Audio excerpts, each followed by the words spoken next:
سیدنا علی المرتضیٰ رضی اللہ تعالی عنہ کے فیصلے ہم نے 3 جمعوں سے بیان کیے۔ اب آج کے جمعۃ المبارک میں جس طرح رجب المرجب کی نسبت سیدنا علی المرتضیٰ رضی اللہ تعالی عنہ کی ولادت سے تھی، اسی طرح 22 رجب المرجب کو امیر المؤمنین سیدنا امیر معاویہ رضی اللہ تعالی عنہ کی وفات ہے۔ ہمارا عقیدہ ہے کہ جس طرح ہم سیدنا علی المرتضیٰ کو اپنے ایمان کا حصہ سمجھتے ہیں، اسی طرح امیر المؤمنین سیدنا امیر معاویہ رضی اللہ تعالیٰ عنہ کو بھی اپنے ایمان کا حصہ سمجھتے ہیں کہ حضرت علی المرتضیٰ بھی صحابی رسول ہیں، امیر المؤمنین حضرت امیر معاویہ رضی اللہ تعالیٰ عنہ بھی صحابی رسول ہیں۔ تو ہم دونوں کا احترام کرتے ہیں، دونوں کا دل سے احترام کرتے ہیں اور ان کا تقدس، ان کا مقام بیان کرتے ہیں کہ جس طرح حضرت علی المرتضیٰ رضی اللہ تعالیٰ عنہ صحابی رسول ہے، تو پھر حضرت امیر معاویہ رضی اللہ تعالیٰ عنہ بھی صحابی رسول ہیں۔ اگر جو علی کو مانے، اگر امیر معاویہ کو نہ مانے تو ایمان مکمل نہیں ہوتا، اگر علی کو نہ مانے امیر معاویہ کو مانے تب بھی ایمان مکمل نہیں ہوتا۔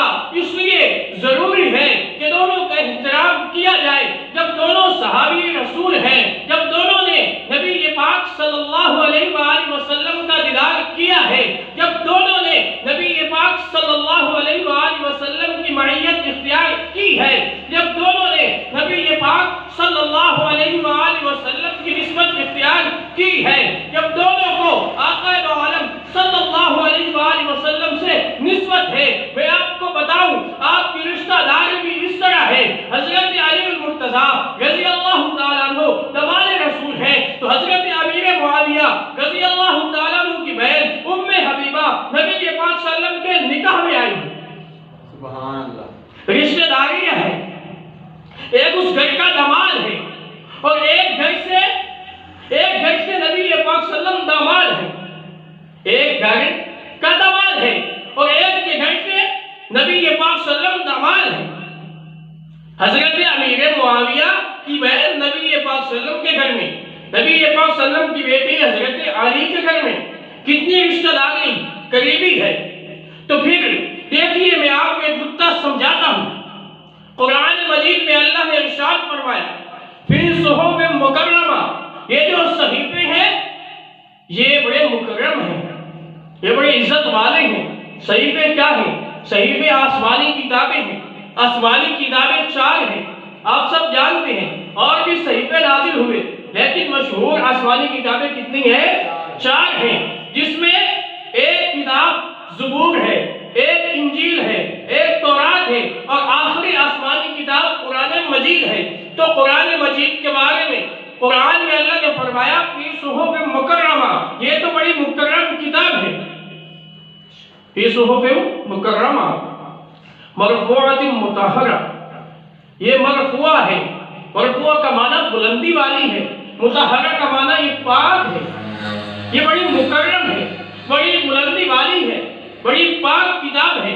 لیکن دیکھیے، اس کے ساتھ ساتھ اللہ نے ارشاد فرمایا فی صحف مکرمہ مرفوعۃ مطہرہ بأیدی سفرہ، جن ہاتھوں نے اسے لکھا، جن ہاتھوں نے اس کتاب کو لکھا، کرام بررہ، وہ ہاتھ بھی بڑی عزت والے ہیں۔ سبحان اللہ، جن ہاتھوں نے اس کتاب کو لکھا وہ ہاتھ بھی بڑے عزت والے ہیں۔ حضرت امیر المؤمنین سیدنا امیر معاویہ رضی اللہ تعالیٰ عنہ کاتب وحی ہیں۔